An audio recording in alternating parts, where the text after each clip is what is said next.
Broadcast Network. News, sports, weather, business and finance, technology, culture and more. Tell us your story. Let's debate. Let's stand on issues. Let's defend democracy in Africa. On SBN Live, Sharik's Broadcast Network. We lead, others follow. Hello, ladies and gentlemen. Of course, in the past couple of weeks, you have seen a political trend that is unfolding in Sierra Leone, and of course not to the amazement of many of us who have been following the politics of Sierra Leone and who understand the different political parties that exist in Sierra Leone, especially talking about the incumbent All People's Congress. Now, before we even go further, there are a few things that we want to establish. In the past few weeks, you have heard that the All People's Congress, APC, which is the incumbent political party, has embarked on a political activity that is very unpopular with the people of Sierra Leone. I can say it that way, including their own members. And they have decided to enforce a Dual Citizenship Act or the 1991 Constitution, which exclusively talks about the elimination of Sierra Leoneans who hold dual citizenship in another country, or who are citizens of Sierra Leone and then at the same time citizens of other countries. And so they are saying that they want to stop those Sierra Leoneans from vying for, a presidential position in the country, parliamentary and local council positions in the country in the slated 2018 elections coming up. And so this has been one of the most unpopular decisions of the APC government. Of course, they have taken several other decisions in the country that were very unpopular, and so this is just one of the other, but this is the most unpopular decisions ever taken by the All People's Congress since they took over the reins of governance in Sierra Leone in 2007. And so we have decided to come up with this exclusive broadcast today for us to talk about this issue of dual citizenship and why suddenly this issue has come to the forefront of the electoral process in the country, of the political activities in the country. Why is it coming up now? I mean, we've never heard about this. Why is it coming up now? So the reasons that culminate into why this is happening in the country right about this time are those reasons that we are going to talk about tonight. And so we are going to talk about three important legal documents in Sierra Leone. We are going to talk about the 1973 Citizenship Act of Sierra Leone. We are also going to talk about the 1991 Constitution of Sierra Leone and the 2006 Citizenship Act of Sierra Leone. Those are the three documents that the APC government is playing with right about this time. But they are focused more on enforcing the 1991 Constitution in a particular clause within, or a particular article within that 1991 Constitution, which exclusively talks about dual citizenship and whether they have right or not to vie for key leadership positions in the country. Especially we are talking about section 76(1). That's what we are talking about tonight, right? And so it is very important for us to talk about this, especially for some of us who are resident in the diaspora, because it looks like the All People's Congress is taking advantage of the ignorance of some of our people back home in Sierra Leone, who do not pay close attention to how they play politics with the future of the country and how they play politics with their lives. So it is always very important for us to talk about these issues. Now, as you know, normally we do our broadcast in the national language, in our lingua franca, Creole, which is the national language in Sierra Leone. We do our broadcast in that language. But today we have decided to deliberately broadcast in English because we want this broadcast, or whatever information that is going to be contained in this broadcast, to reach out to the international community, the diplomatic missions in Sierra Leone, the U.S. Embassy, the British High Commission, the African Union, the ECOWAS community. We want this information to reach out to them because, like, as I'm talking to you right now, there is a petition that is ongoing, right? There is a petition that is ongoing about this issue. And so this is what we are going to talk about today. But you know what is happening in the country now? For 10 consecutive years, the All People's Congress has been the government of Sierra Leone. And you know, when they were in power, they forgot about the fact that Sierra Leone is run on a democracy. Sierra Leone is a democratic country. Our system of government is based on democracy. And they forgot the fact that democracy is a government, is run as a government of the people, by the people, and for the people. And what that means is that the people have direct involvement in the affairs of their country. Every major decision we take as a country in a democratic system, the ordinary citizens are supposed to have direct participation in those decisions, either in general elections or through referendums or through their representatives that they send to parliament. So the APC doesn't seem to understand these things because their own political party was formed on the basis of dictatorship and communism. And so they want to take control of people's lives. So when they are in position of authority, they want that dictatorship and communism to trickle down to all of the other citizens of the country, even when those citizens don't belong to their political party. And forgetting the fact that apart from how they operate their own political party, that Sierra Leone as a country is a democratic country. And so therefore, when you become president of Sierra Leone, you are supposed to govern the country within the confinement of democracy. Right? So now the APC has been in power for all these years. And many Sierra Leoneans understand that whilst they have been in position of authority, there are so many things that they have done wrong that the people have been complaining about. I mean, look at how they managed the Ebola crisis, right? They mismanaged the Ebola funds. Look at the constitutional violation, sacking the elected vice president of the country. Look at the austerity measures that they introduced. How did they manage that austerity measures? Look at the piles of loan that they have put on the people of Sierra Leone by, embarking on a cosmetic infrastructural development. Case in point, the road constructions in the country.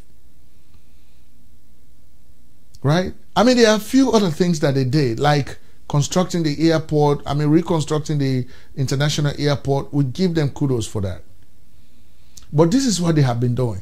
And so by their own actions, especially the latest action which they embarked on by the president as an individual, single-handedly forcing a particular individual on his political party to be the presidential candidate of that party. By that action which the president did, turned off a lot of members of the APC. They turned off a lot of members of the APC, and so now they have seen that with the emergence of two other political parties, new political parties in the country, one of which is the Alliance Democratic Party. And you know, the Alliance Democratic Party, the ADP, is headed by a former member of the All People's Congress, the incumbent political party. Because the fellow that is heading the ADP was so righteous, outspoken, unafraid, unapologetic, that he stood up for righteousness in the APC. They had to find ways to drive him out of the political party, the APC. That is the incumbent political party. They drove him out of there. And so he went and formed his own political party. And now he is taking away votes from the constituency of the All People's Congress, the incumbent political party. Mohamed Kamerimba Mansare and the Alliance Democratic Party are taking away votes from the APC. And then there was this emergence of the National Grand Coalition, which is now headed by the former Director General of the United Nations Industrial Development Organization, UNIDO, Dr. Kande Koleyumkela. He is now heading the National Grand Coalition. And many of his members are also disgruntled members of the All People's Congress, the incumbent political party. So, because of the existence of these two political parties, the NGC, the ADP, and the potentials that they have to take away massive votes from the APC, the APC has now seen itself as being very vulnerable in this political process, leading to the next presidential, parliamentary, and local council elections in Sierra Leone, which is slated for March 7, 2018, 2 months from today. Right? And so they had to come up with a strategy as to how to regain those votes back. And their strategy was to go after the presidential candidates of those two political parties by questioning, indirectly questioning their citizenship in Sierra Leone. Now, how did they do it?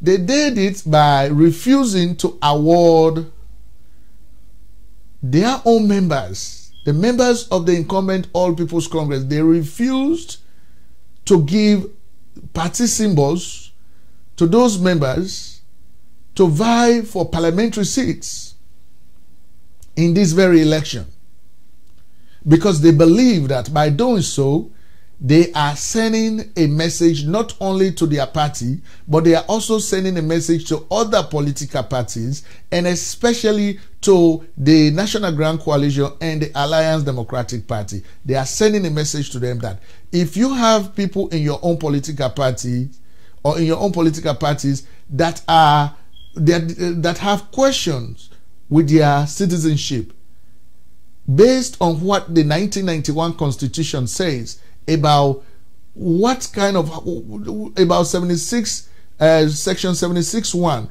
what it says about your qualification for you to run for the office of president of Sierra Leone. So they are going after these two political parties. But in fact, they have now extended it beyond that.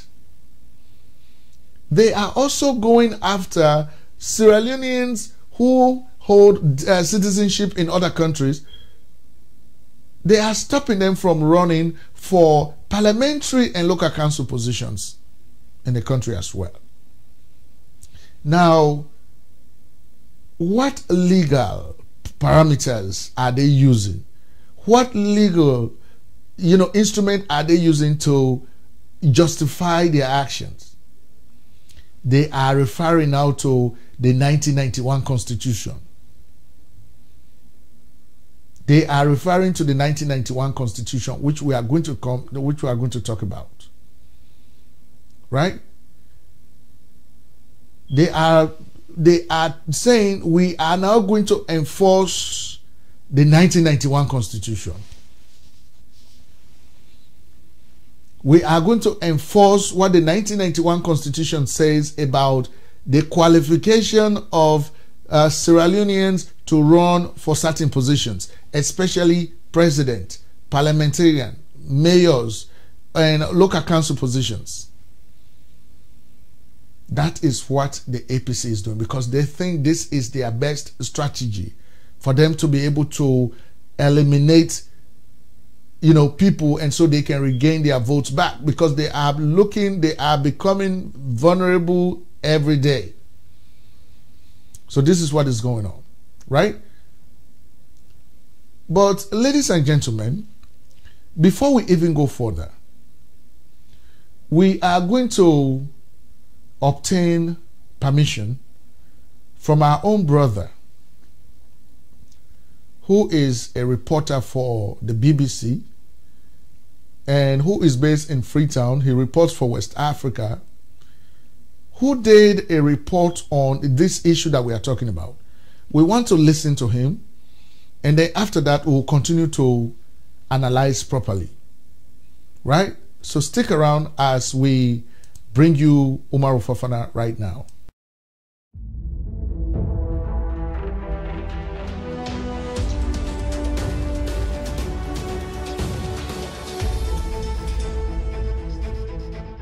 In a move that is as controversial as it is unprecedented, the ruling APC party disqualified their aspirants for selection to run for parliament if they carried any other country's passport. According to Sierra Leone's 1991 constitution, a citizen who has sworn allegiance to another country cannot become a lawmaker.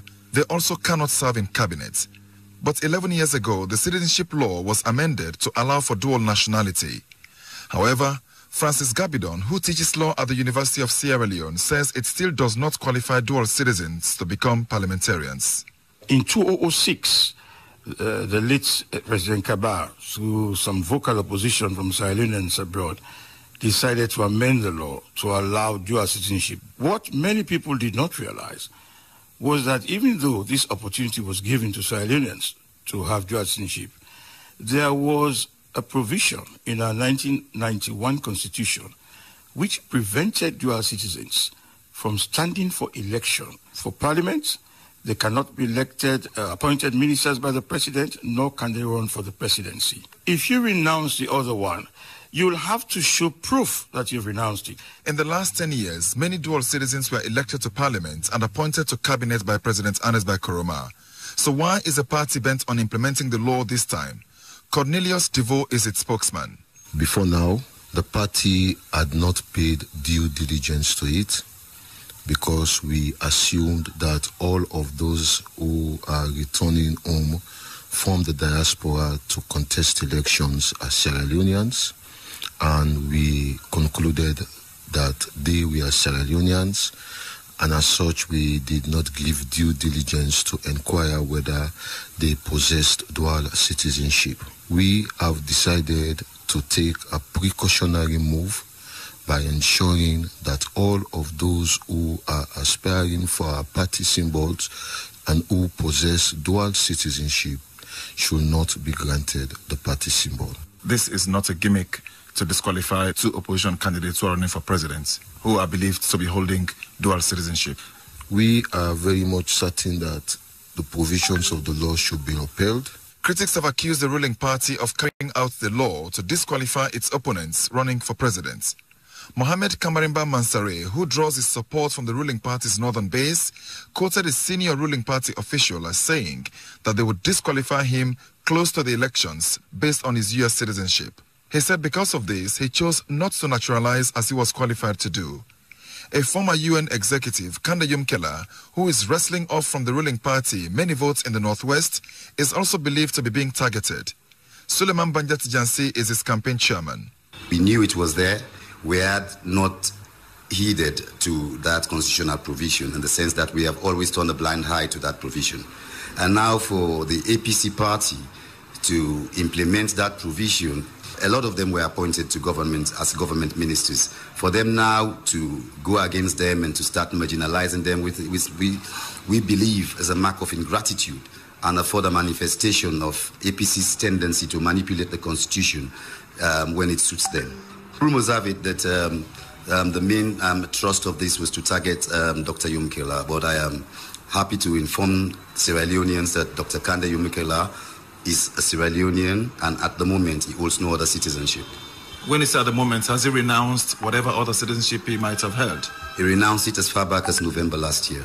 The debate among Sierra Leoneans is not only about the risk of technically knocking out certain candidates in this wide open presidential race. The country's diasporans are also up in arms, calling the move to bar them as unjust.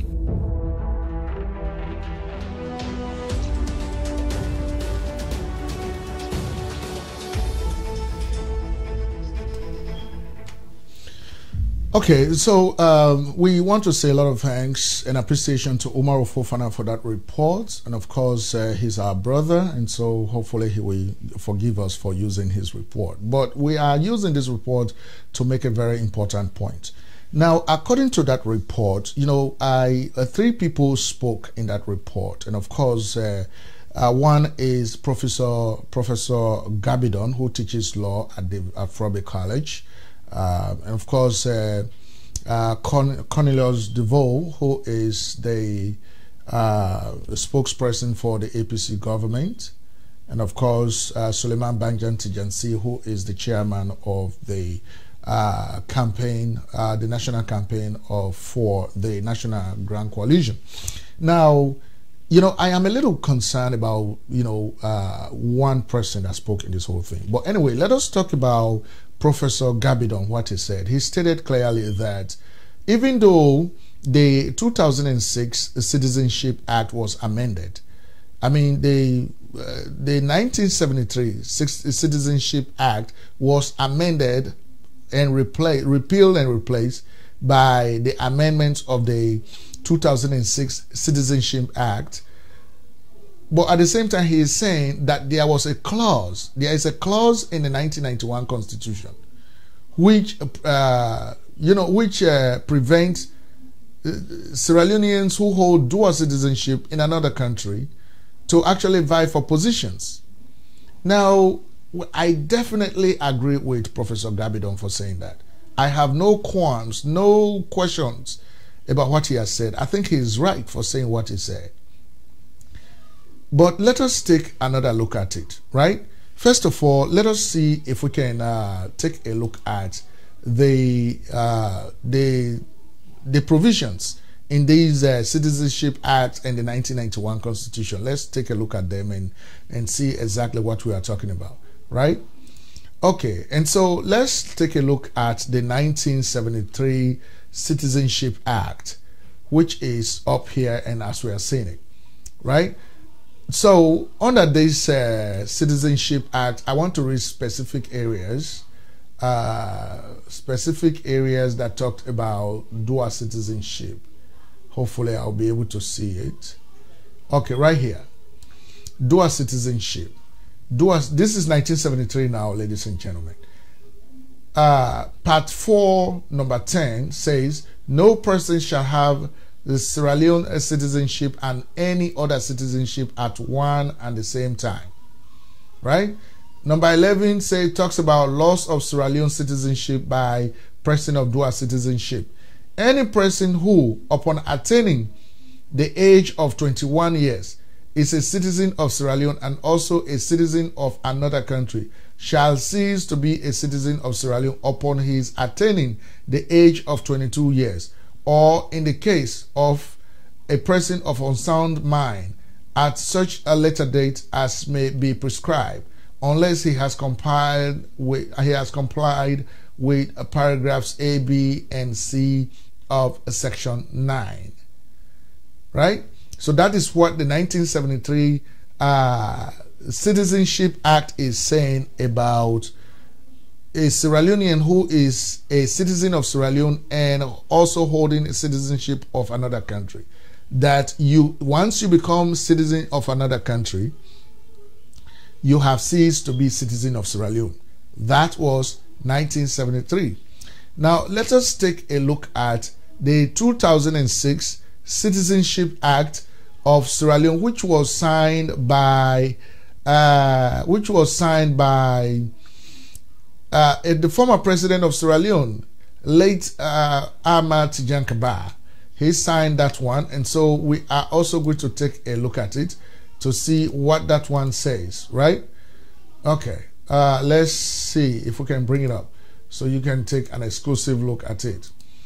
All right, so this is the 2006 Citizenship, the Sierra Leone Citizenship Amended Act 2006, right? And what it says down here is that being an act to amend the Sierra Leone Citizenship Act 1973 so as to grant the right of dual citizenship and citizenship by birth directly through the mother, right? That is what it's saying. So this document was signed on the 26th day of October 2006 by Alhaji Dr. Ahmad Tejan Kabbah, president, right? So when a president signs a bill like this or an act like this, to me, it is automatically now in place. It is now working because it has been signed by the president, and so there is no other authority that is above him. You know, so his signature is confirming that this document went into effect on the day that he signed it, which was October 26, 2006. That's when he signed it. And so what does this document says about dual citizenship? All right. So we are going to read number 2, dual citizenship number 10, right? A citizen of Sierra Leone may hold a citizenship of another country in addition to his citizenship of Sierra Leone, right? And that is what it says over there. So definitely we don't want to even go further because we have already said what that means. So this is directly saying that the Citizenship Act of 1973, which categorically stated that if you are a citizen of Sierra Leone and then you are holding a citizen of another country, then you have ceased to be citizen of Sierra Leone. So this 2006 Act, which was an amendment to the 1973 Act, has automatically replaced the 1973 Act. And this document, the 2006 Citizenship Act of Sierra Leone, was signed by a sitting president. In 2006, President Ahmad Tejan Kabbah, he signed it. And once he signed this, then of course it has gone into effect on the date he signed it. I mean, we see presidents all over the world, when they sign a document, it becomes law. It is now binding on the country, right? So this is the Citizenship Act. Now, when they sign a document like this, what is government supposed to do? What is the immediate next step? The immediate next step is to incorporate this document, this Citizenship Act, to incorporate it into the 1991 Constitution. To incorporate the Citizenship Act into the 1991 Constitution so that it can fit in there. And specifically, we are talking about, incorporating it and amending Section 76(1) of the 1991 Constitution, which we'll show you as well. Let us see if we can bring that one up as well so you see exactly what we are talking about. Right? Let us see if we can bring that up as well so you see exactly what we are talking about. So the 1991 Constitution of Sierra Leone, which is this one right here, if we go to section 76, right, we are looking for 76. All right, here we are, 76(1). 76(1), this particular area you see here, this whole area is the section of our Constitution that the APC government was supposed to amend, to incorporate the 2006 Citizenship Act, because here it says no person shall be qualified for election as a member of parliament, A, if he is a naturalized citizen of Sierra Leone or is a citizen of a country other than Sierra Leone, having become such a citizen voluntarily or is under a declaration of allegiance to such a country. Right? Okay, so what is that telling us? That is telling us that the 1991 Constitution is contradicting the 2006 Citizenship Act. Right? So it was the responsibility of government to incorporate this Citizenship Act of 2006, which was signed by President Ahmad Tejan Kabbah in 2006. And ladies and gentlemen, remember that the All People's Congress took over the reins of governance in Sierra Leone in 2007. So it was the responsibility of the APC government to have incorporated the 2006 Citizenship Act into the 1991 Constitution so that it becomes binding. But as long as the president has signed this document, it is binding on the country. So whether the government incorporates it or not, it is their responsibility. And so when Cornelius DeVoe is saying that they failed to pay due diligence to these two documents, the Citizenship Act and the 1991 Constitution, because they assumed that those people who came to the country and vied for positions, that they were Sierra Leoneans, and they were not Sierra Leoneans holding dual citizenship. That is a very flimsy, very light-weighted excuse. Ignorance of the law is no excuse. How can you be a government operative and you say stuff like that? Due diligence. So meaning that you have not done your job properly and you want to punish Sierra Leoneans for your own failure to do your job the right way. You are now punishing Sierra Leoneans because you did not do your job, so you want them to suffer because you did not do your job. It is the same thing they did to the ECOWAS Court Treaty.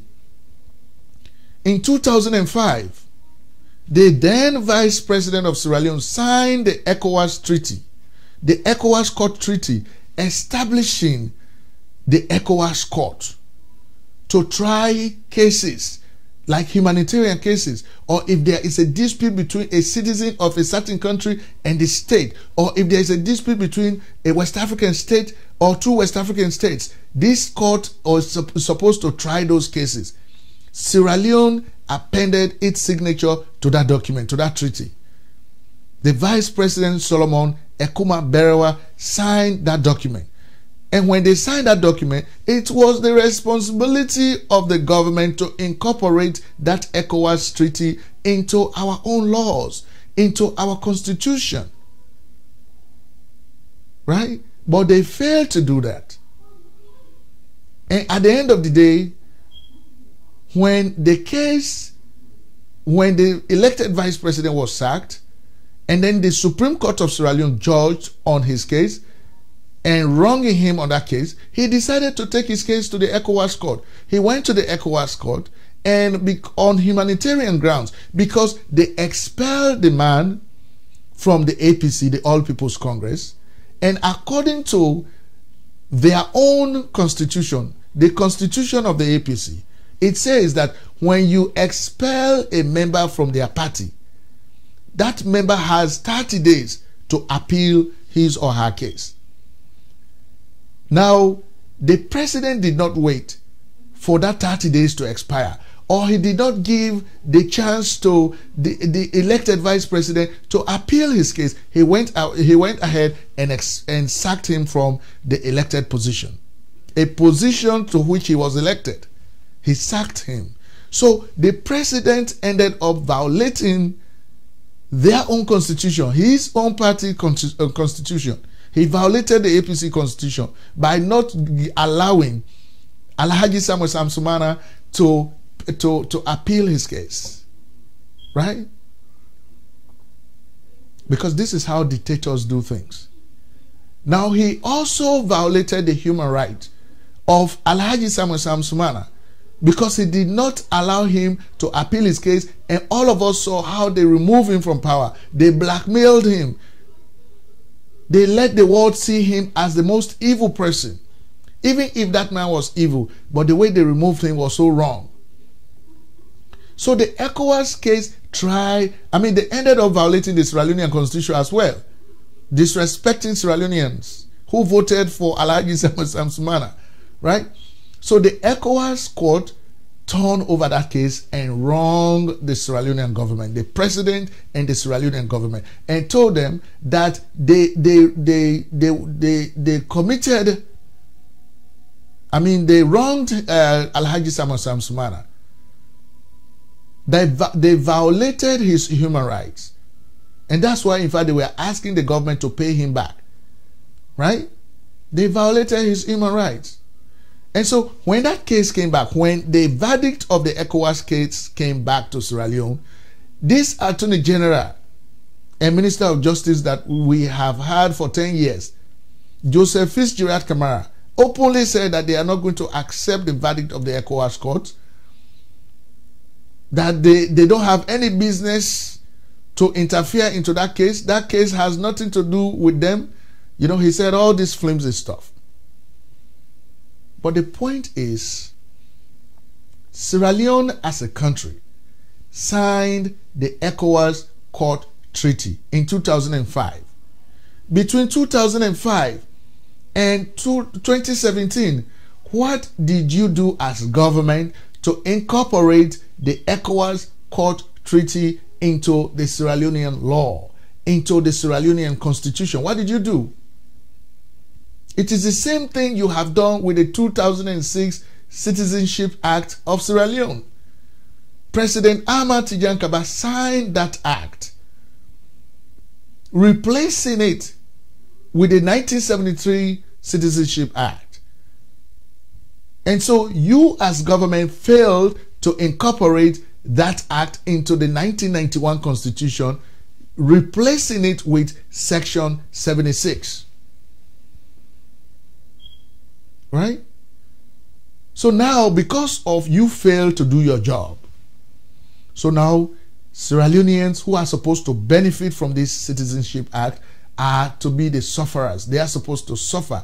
They are supposed to be the victims of your own failure. Because that's what we are seeing happening here.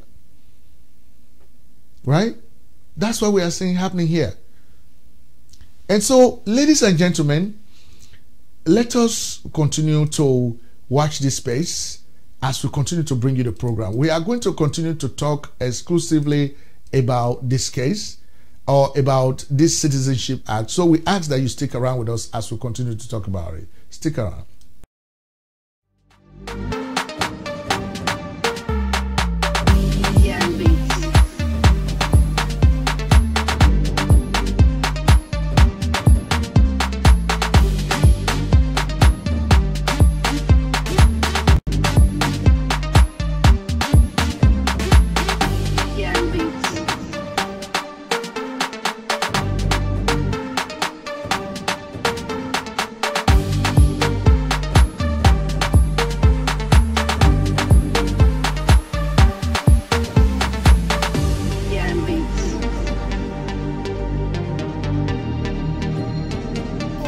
Ghanaians in the diaspora in fulfillment of a manifesto pledged by His Excellency President Nana Addo Dankwa Akufo-Addo to engage Ghanaians living abroad in the transformation of the political and socio-economic structure of Ghana. You are invited to the Ghana Diaspora Homecoming Summit from 5th to 8th July 2017 at the Accra International Conference Center, Ghana. The summit will attract the full participation of Ghanaians living abroad in private enterprises and businesses by bringing them together with local businesses. This 4-day summit will cover areas including entrepreneurial Ghana, investment opportunities, opportunities, human resource marketplace, employment opportunities, along with political inclusion of the Ghanaian diaspora, ROPAL, and more. Keynote speakers include His Excellency President Akufo-Addo. Other speakers, His Excellency Dr. Mahamudu Bawumia, Vice President, Honorable Ken Oforiatta, Finance Minister, Mrs. Charlotte Osei, Chairperson, Electoral Commission, Honorable Haruna Idrisu, MP, other ministers, captains of industry and banking, leading and successful Ghanaians living abroad and returnees. For more information, please visit GhanaDiasporaHS.org. Right. And so, you see, ladies and gentlemen, this is Ghana you are seeing. This is what Ghana is doing. Whilst Ghana is going in the right direction, Sierra Leone, we are going in the complete opposite direction. I mean, can you imagine? This is a government entity right here in Ghana that is encouraging Ghanaians to return to their country and be part of the development process, including political inclusion. They are encouraging their brothers and sisters to go back home. They are not manipulating any clause in the Constitution or in the Citizenship Act to eliminate them, to prevent them, to exorcise them from participating in the affairs of their country. They are actually encouraging them. And all the key stakeholders in the country are going to be in that convention kind of, or in that meeting they have decided to call, to discuss how they can work together. Now in Sierra Leone, we are trying to eliminate people. Even with the kind of thing that we have done in our country, the predicament in which we have put our country into, people are coming to help to rebuild this country, to build our country. We are trying to step on them so they cannot even get up, so they cannot be part of the development process. Right? That is what we are doing right about this time. And so, ladies and gentlemen, it is important for us to pay attention to these things. You know, it is not just the matter of somebody coming to say, oh, vote for Mr. A, Mr. B. These things that are happening in front of our own eyes are the exact things that have held Sierra Leone back for decades and decades. These things that are happening, this is retrogressive action, backward mentality. I mean, I cannot imagine Joseph Fitzgerald Kamara, as young as you are, somebody who was groomed by the SLPP, I can say, because we are working with Solomon Berewa together, we know you. You are manipulating our Constitution, our Citizenship Act. You have failed to do your job because you failed to incorporate the ECOWAS Court Treaty into our laws. You have failed to incorporate the 2006 Citizenship Act into the 1991 Constitution. You did not do these things. But what is so paradoxical about this whole thing is this. Why is the APC enforcing this only now? Why now? Why this particular time? 2 months to the general elections. Why is it now that you are enforcing this? Now the answer to that question goes back to our introductory during this broadcast today. Our introduction, right? Because the APC is acting as if they are now jittery. They are thinking as if they are acting as if they are worried about somebody taking votes away from them substantially. And so they have to play the dirty APC politics to clamp down on those people and make them, to be seen nowhere so they can regain their votes. But they are forgetting that their actions have made them to be so unpopular, even within their own political party. Now, when President Ernest Bai Koroma took over the reins of governance in 2007, together with the APC, they completely disregarded the 1991 Constitution. Completely. They did not even pay attention to the 1991 Constitution. He appointed a lot of people in his cabinet who were people who were holding dual citizenship against the dictates of the same 1991 constitution which he is now enforcing. He allowed Sierra Leoneans holding dual citizenship within his party to take up positions, key government positions in his government, to run for parliamentary seats, mayoral seats in Sierra Leone. He did not say anything about the 1991 constitution. He decided to uphold the 2006 Citizenship Act, dual citizenship. So it is very paradoxical that he can come back in 2018, 2 months to general election, and him and his Attorney General and Minister of Justice are talking about enforcing the 1991 Constitution. What a gimmick. This is a very childish ploy. And these same activities are the same activities that will plunge a country into mayhem. May the Lord forbid. Because, you know, ladies and gentlemen, let us have something established here.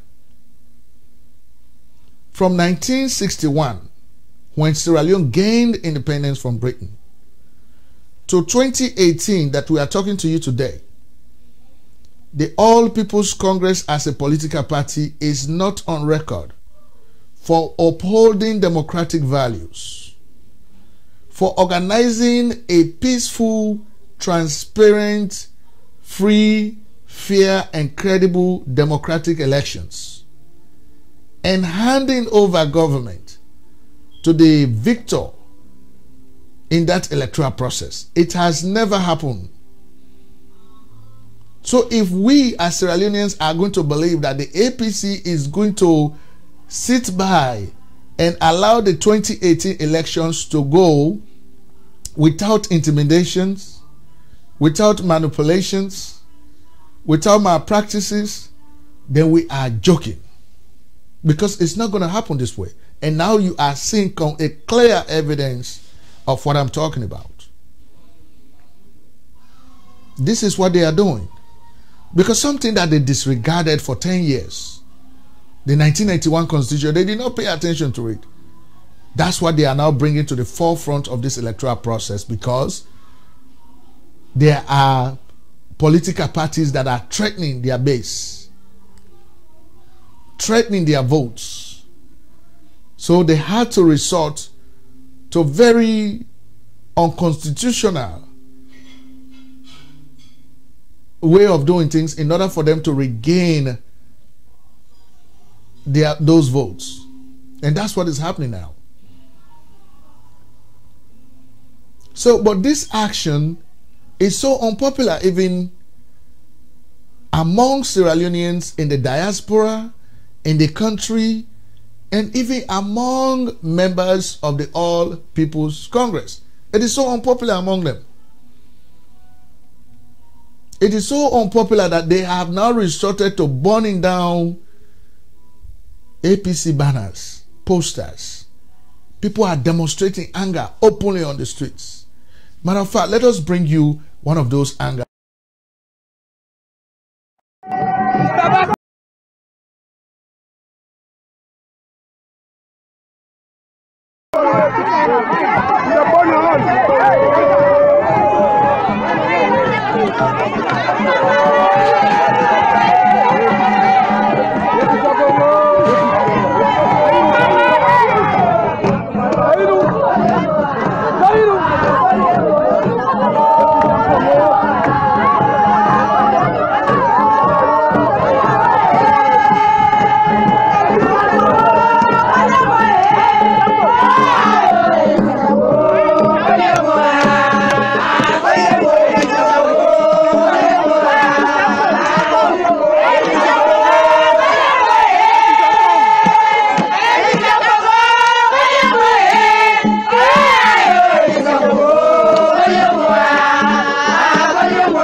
All right, and so my family members, that was members of the APC disgruntled, angry, upset, burning down APC banners, posters everywhere because of what they are doing now with the 1991 Constitution and the Citizenship Act.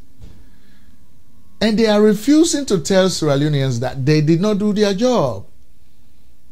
Because when the president signed this Citizenship Act, he left it so that you guys took over the reins of governance in 2007. You were supposed to incorporate the Citizenship Act into the 1991 Constitution, getting rid of Section 76(1). Get rid of everything from there and replace it with the Citizenship Act. Because now dual citizens are supposed to, they have all the rights. And which of course is supposed to be like that. I mean, if any politician means well for Sierra Leone, why would you want to eliminate any Sierra Leone, especially Sierra Leoneans who had the opportunity to travel abroad, acquire knowledge, acquire skills, acquire experiences, and they want to go back and make meaningful contributions to the country? Why would you want to eliminate these people if you really mean well for the country? No. I mean, this is completely against anti-progress. This is retrogressive. How would you want to stop people like those? That's what I don't understand. And that is exactly what the APC as a political party is doing now. And you know, when Fitzgerald Kamara was talking about this issue to the APC people, he was putting so much emphasis on his voice, you know, making this thing look so as fearful as possible, as clean as possible, when in fact what he should have told the people was that APC as a political party will take blame for this because we did not incorporate the 2006 Citizenship Act into the 1991 Constitution so that our brothers and sisters who hold dual citizenship can now come and join us to rebuild our country. For 10 years, you did not do that. 10 years, not 10 hours, not 10 days, not 10 weeks, not 10 months, 10 good years. 365 days times 10. That's what they did. They did not do the job. And Cornelius DeVore, as the spokesman, is saying, oh, they did not pay due diligence because they assumed that those people who vied in the elections were Sierra Leoneans, that they were not dual citizens. Come on, give me a break. The people came to vie for those positions because they thought you have done your job.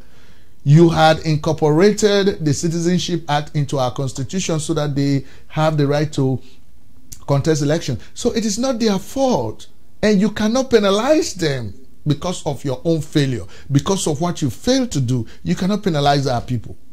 You cannot. Right?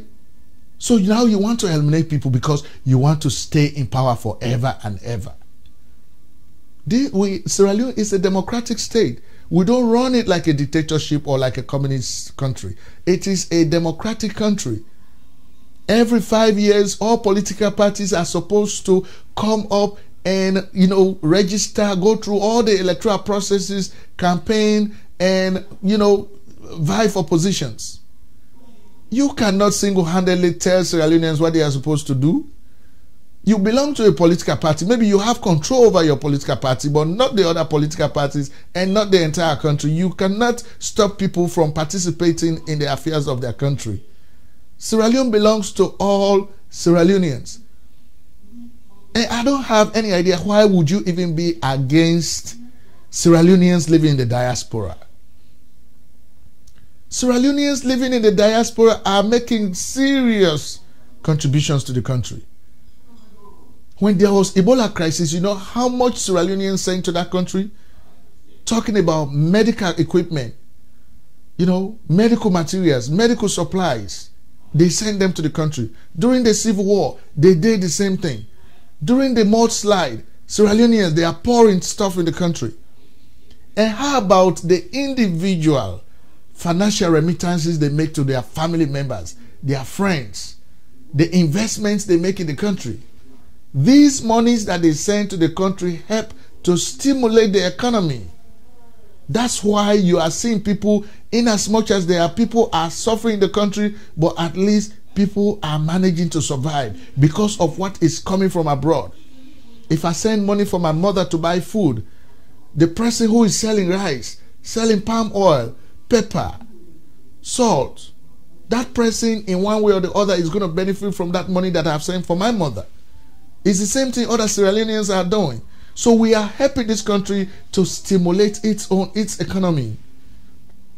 Many of us living abroad, we have come here, we say a lot of thanks to developed countries because these are generous people. Places like the United States, United Kingdom, Canada, continental Europe, right?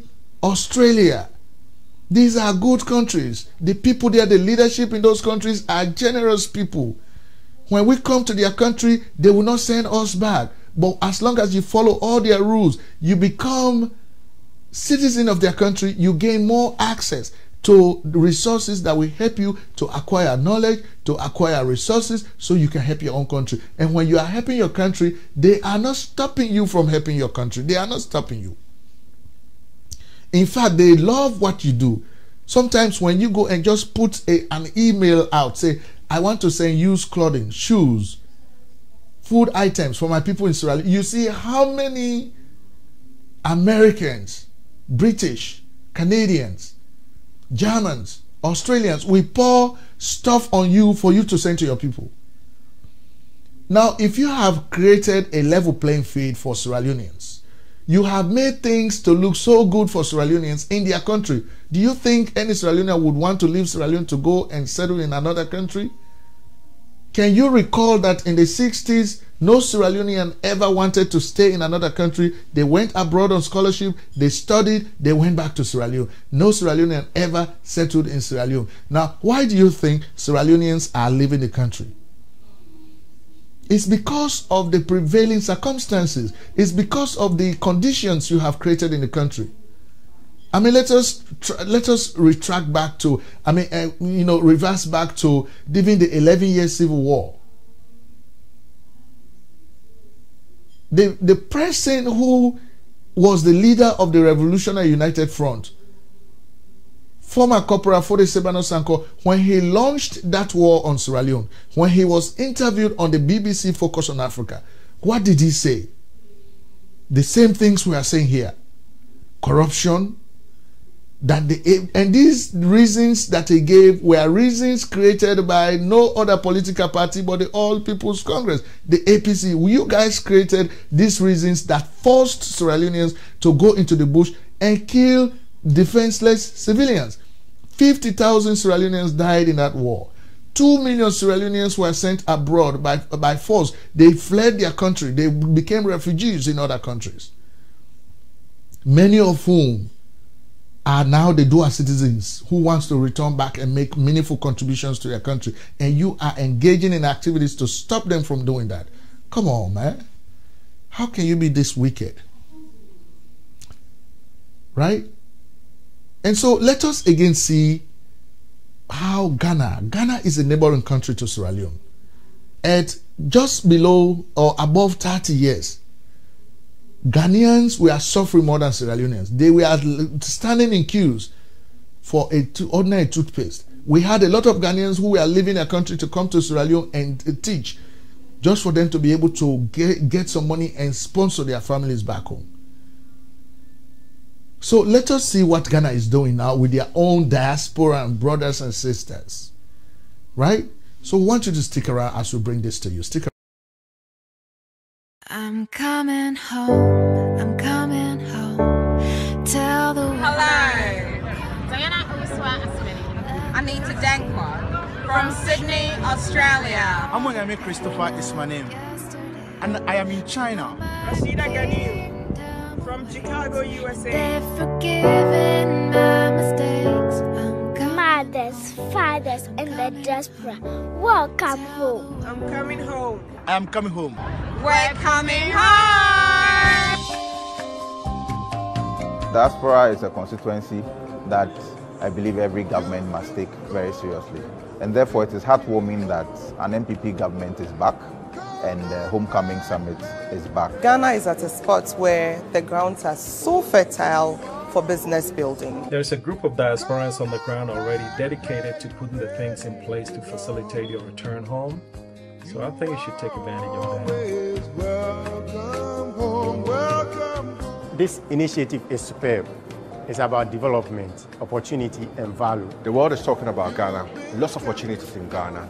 Come and be part of the Ghana Diaspora Homecoming Summit. We're not necessarily saying everybody come back, but we're saying everybody look back. I've been living in Holland for about 21 years. So it's exciting to come back home. It's just every time that you come back home living outside, it feels like you are really home. And the policy of the government, I think, is helpful for every businessman like me who is outside the country to come in and invest in the country or find a place to position himself. People say, oh, it's not safe. It's very safe. I travel at night alone and I am not attacked by anyone. Ghana is one of the safest countries you can get in Africa. I believe in you. We believe in you. We believe that together we can do it.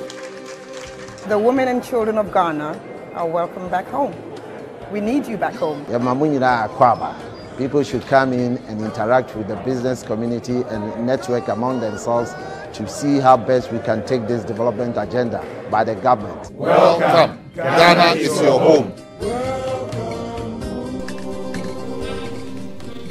All right, and so you saw that. Welcome, Ghana is your home. Joseph Fitzgerald Kamara, can you say that? Anes Baikroma, can you say that?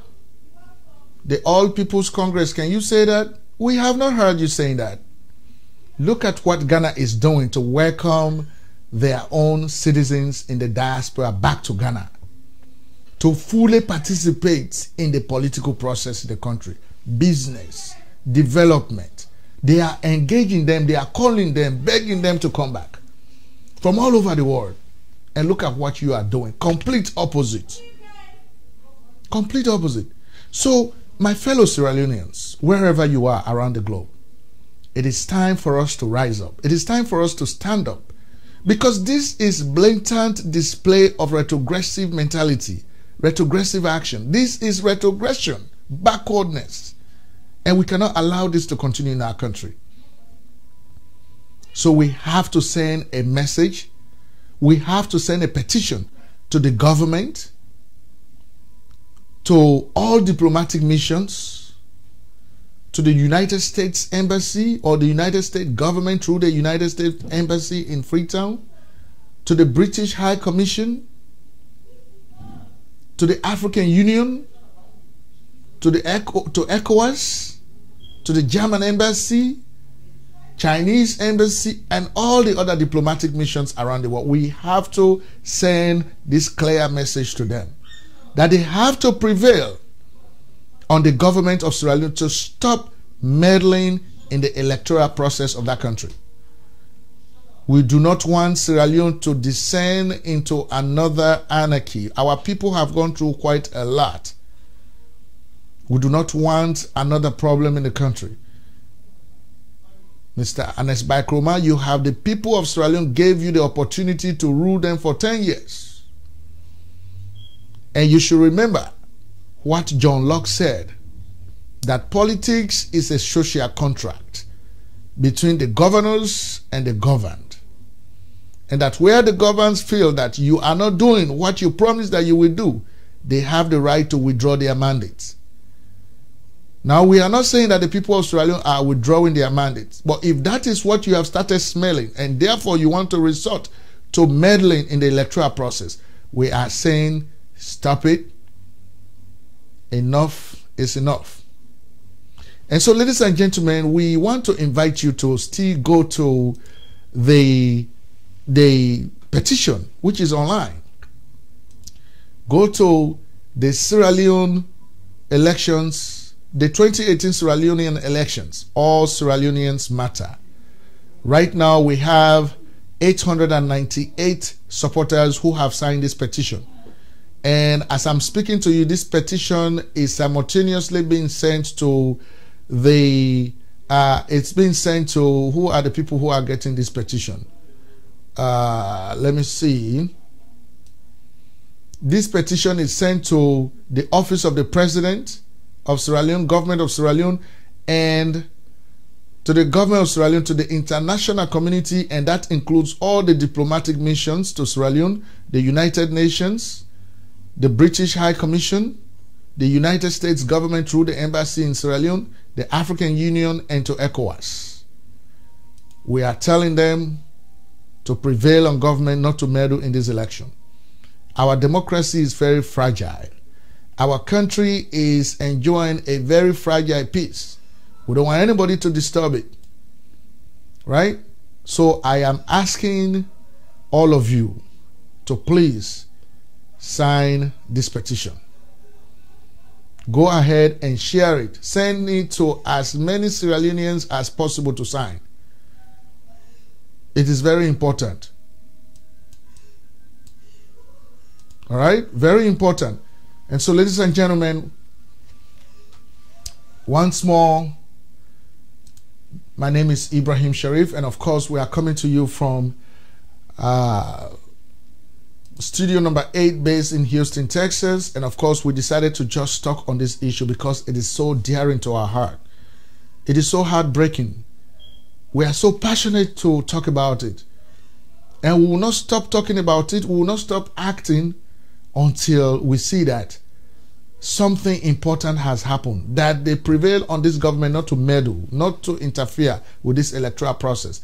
You have all seen us. We have spoken to the chairman of the National Electoral Commission on this network.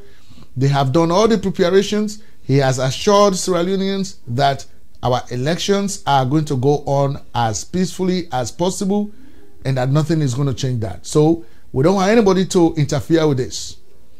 All right? And so once more, this is our program, Straight Talk, and I want to say a lot of thanks to all of you. Thank you very much. Don't forget to sign the petition. Go ahead and sign it. Go to change.org and sign the petition. Change.org and sign the petition. Or you can just go to Sherrick's Broadcast Network on Facebook and sign the petition. All right? Thank you very much.